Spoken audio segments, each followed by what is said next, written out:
এসআইআরে ৩৪ লক্ষ নাম বাদ। তৃণমূল দাবি করছে এ রাজ্যে এসআইআরে ৩৪ লক্ষ নাম বাদ। ৩২ থেকে ৩৪ লক্ষ আধার কার্ড নিষ্ক্রিয় করা হচ্ছে অভিযোগ করছে তৃণমূল। অর্থাৎ ভোটার তালিকা থেকে ঘুরপথে বৈধ ভোটারদের নাম বাদ দেওয়া হচ্ছে, অভিযোগ তৃণমূলের।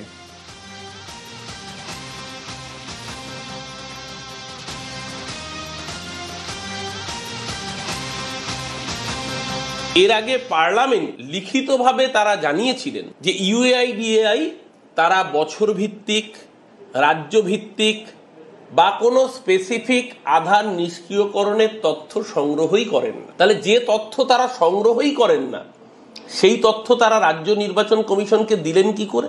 ৩২ থেকে ৩৪ লক্ষ ভোটারের আধার কার্ড নিষ্ক্রিয়করণের অর্থ হচ্ছে রাজ্যের যত সংখ্যক ভোটার আছে তার প্রায় 5%-এর বেশি ভোটারের নাম সরাসরি নিষ্ক্রিয় করে দেওয়া বা তালিকা থেকে বাদ দিয়ে দেওয়া। নির্বাচন কমিশন কার্যত বিজেপির হয়ে ভোট চুরি করতে সরাসরি দালালের ভূমিকা পালন করছে। যে প্র্যাকটিস এরা করছে এটা সরাসরি ভোট চুরির শামিল।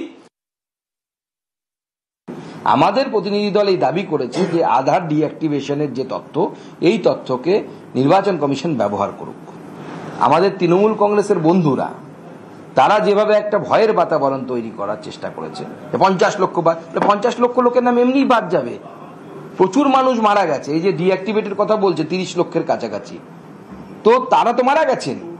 34 লক্ষ লোক যদি মারা যায় এই 2002 থেকে 2025, স্বাভাবিক তাদের নাম তো বাদ যাবে। কিন্তু সেই বাদ যাওয়াটাকে এমন একটা ভয়ের বাতাবরণ তৈরি করা হচ্ছে এবং তার ফলে যারা কম শিক্ষিত, কম ওয়াকিবহাল মানুষ, তারা কিন্তু তাদের ক্ষতি হচ্ছে।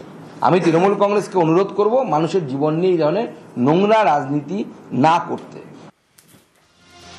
মুকুল রায় আর বিধায়ক নন। আদালতের রায়ে মুকুল রায়ের বিধায়ক পদ খারিজ, কিন্তু কেন, কোন গ্রাউন্ডে জানবো। হাইকোর্ট চত্বরে আমার সঙ্গে হাইকোর্ট চত্বর থেকে অর্ণব রয়েছেন। অর্ণব,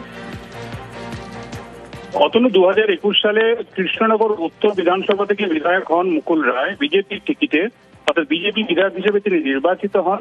এরপর 11ই জুন বিজেপির অভিযোগ ছিল রাজ্য বিধানসভা স্পিকারের কাছে দল বিরোধী কাজ করেছেন এবং এই মুহূর্তে বিজেপি নেই, তার প্রামাণ্য নথিও শুভেন্দু অধিকারী রাজ্যের বিরোধী দলনেতা সেখানে পেশ করেন।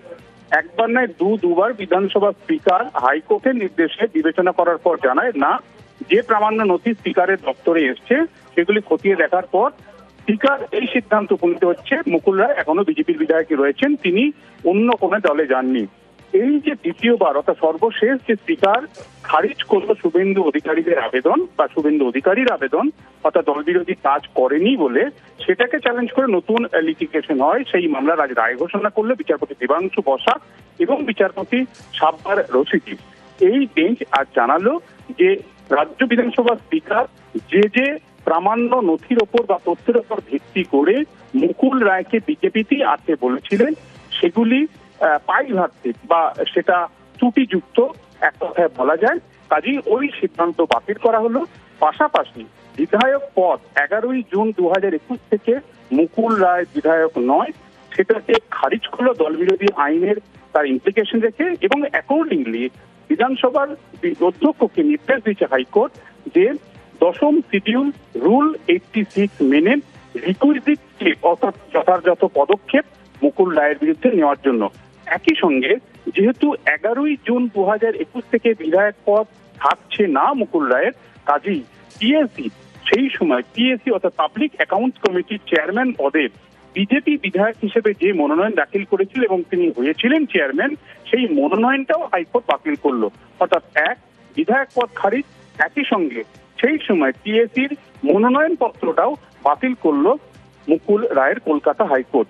সম্প্রতি নয়, স্বাধীনতা উত্তর দেশের ইতিহাসে কোনো জুডিশিয়ারি সরাসরি তার হস্তক্ষেপ করে অ্যান্টি ডিফেকশন লয়ের প্রয়োগ করছে বা দল বিরোধী কাজ যেটা স্পিকারের সিদ্ধান্তকে বাতিল করে বিধায়ক পদ খারিজ করছে, তা দেশের ইতিহাসে নজির তৈরি করেছে। এই প্রথম বলছেন আইনজীবীরা, এবং এই মামলার পরবর্তী সময়তে আইনি পথ হচ্ছে সুপ্রিম কোর্টে যাওয়া।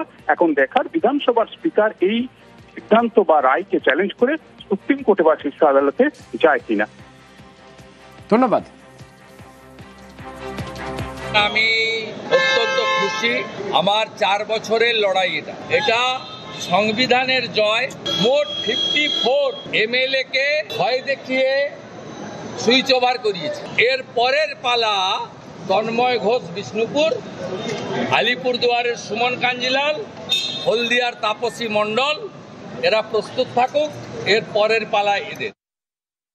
মুকুলদা শারীরিকভাবে খুবই সংকটজনক অবস্থায় আছেন, তার দ্রুত আরোগ্য কামনা করি।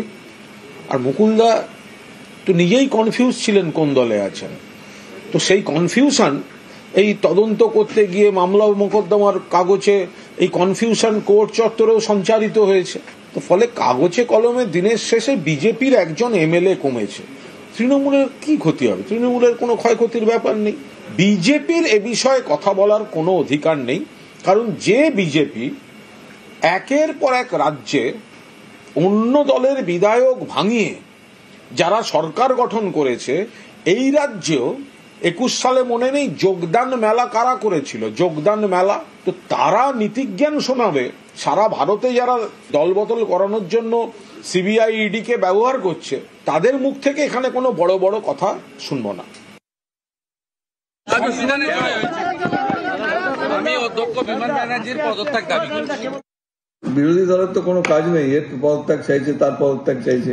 আমি তো দেখলাম কয়েকদিন আগে নরেন্দ্র মোদীরও পদত্যাগ চেয়েছেন অনেকে। তো ওনাকে আগে পদত্যাগ করতে করুন, পরে আমরা চিন্তা ভাবনা করবো। বিধায়কপাদ সত্যি কথা বলতে কৃষ্ণনগরবাসী হিসেবে আমার মনে হয় এই 4 বছরের ওপর যে সময়টা অতিক্রান্ত হলো, বিধায়কহীনভাবেই কিন্তু আমরা কাটালাম প্রায়। কেন উনি দীর্ঘদিন অসুস্থ হয়েছিলেন, তারপরে তো বিভিন্ন কাজকর্ম আমরা সেভাবে দেখিনি যে বিধায়ক হিসাবে এখানে হয়েছে। তা এখন শুনছি আপনার কাছে বিধায়ক পদটা খারিজ হয়েছে, সামনে আবার ভোট আছে, এবার দেখা যাক নতুন কেউ এলে হয়তো আশা করছি ভালো কাজকর্ম হবে। রাজগঞ্জের ভিডিও প্রশান্ত বর্মন, যার বিরুদ্ধে স্বপন কামিল্লার পরিবার অভিযোগ করেছে যে স্বপন কামিল্লাকে পিটিয়ে খুন করেছে এই ভিডিও এবং ভিডিওর সঙ্গে যারা ছিল বন্ধু বান্ধব, সেই ভিডিও বারবার করে আমাদের বলেছেন যে তার নিউ টাউনে কোনো বাড়ি নেই, অথচ অভিযোগ উঠছে স্বপন কামিল্লাকে পেটানো হয়েছিল একটি বহুতলে, নিউ টাউনের সেই বহুতল তাঁরই, কিন্তু তিনি বারবার জানিয়ে এসেছেন না এই বহুতল তার নয়। আসলে তিনি রাজবংশী বলে তাকে উপরে উঠতে দেওয়া হচ্ছে না, আর সেই জন্য তার বিরুদ্ধে একের পর এক ষড়যন্ত্র করা হচ্ছে, চক্রান্ত করা হচ্ছে। কিন্তু এই বহুতলের ইলেকট্রিকের মিটার কার নামে? আমাদের কাছে রয়েছে নিউ টাউনের এই বহুতলের ইলেকট্রিক মিটার। দেখুন, ইলেকট্রিক মিটারের ছবি আমাদের কাছে আছে। এই হলো ইলেকট্রিক বিল, যেখানে প্রশান্ত বর্মনের নাম স্পষ্ট, AB 67, অর্থাৎ অ্যাড্রেস, যে অ্যাড্রেসের বাড়ি নাকি তার নেই বলে তিনি দাবি করেছেন বারবার। এই প্রশান্ত বর্মন নিউজ 18 বাংলাকে নিউ টাউনে তার কোনো বাড়ি নেই বলে দাবি করেছিলেন। আমার কোনো ফ্ল্যাট নেই, 1 নম্বর কথা। 2 নম্বর কথা, পুরোপুরি অভিযোগটাই মিথ্যা এবং চক্রান্তের শিকার। পরিষ্কার আপনাদেরকে বলছি, এটা একটা চক্রান্ত চলছে, চক্রান্তকারীরা চক্রান্ত করে যাচ্ছেন। আমি তো এত বোকা নই, আইন তো জানি, আইনকে এখনো আমি হাতে নিতে পারবো না।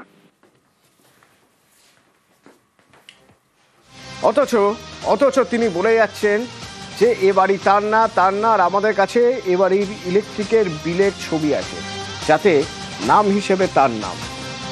দেখুন,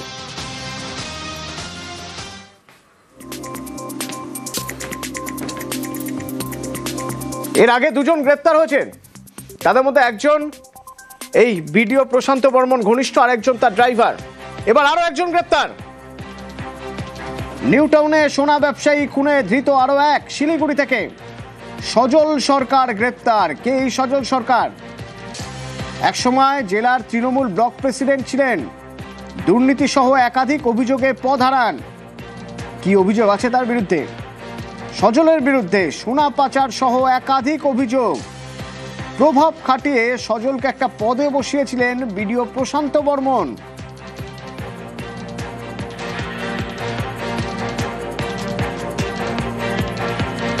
যখন এবার পুলিশ গ্রেপ্তার করলো সজল সরকারকে, তখন সজল সরকারের বাবার দাবি তার ছেলের বিরুদ্ধে ষড়যন্ত্র করা হচ্ছে, তার ছেলেকে ফাঁসানো হচ্ছে।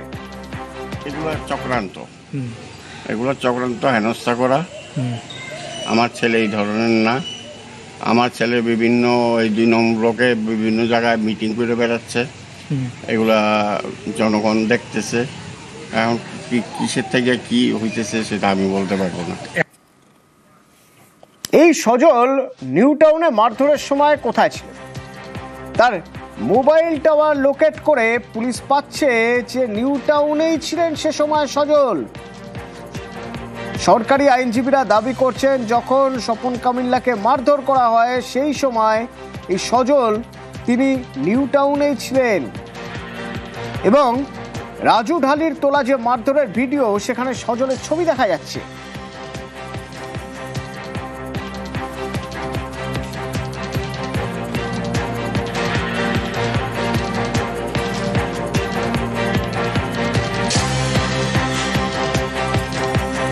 একজন আজকে যাকে নিয়ে এসছে জাস্ট অ্যাজ এ সাসপেক্টের বেসিসে, আজকে পুলিশও জানে যে আজকে যে ফুল টার্ম কাস্টাডি যেটা চেয়েছে সেখানে এতদিন কাস্টাডি থাকার দরকার নেই, কারণ কোনো স্পেসিফিক আই উইটনেস নেই, কিচ্ছু নেই। Just as a suspect police কোনো একটা তদন্তের থেকে মনে হয়েছে, তাই জন্য পুলিশ আজকে ওনাকে অ্যারেস্ট করে নিয়ে এসছে। তাই জন্য স্পেসিফিক্যালি আমরা কোর্টকে এটা বলেছিলাম যে এই যে অ্যারেস্টের প্রসিডিওরটা এটা টোটালি ইললিগাল হয়েছে, তো সেখানে লার্নেড কোর্ট কনসিডার করে 14 দিনের জায়গায় 10 দিন পিসি অ্যালাউ করেছে।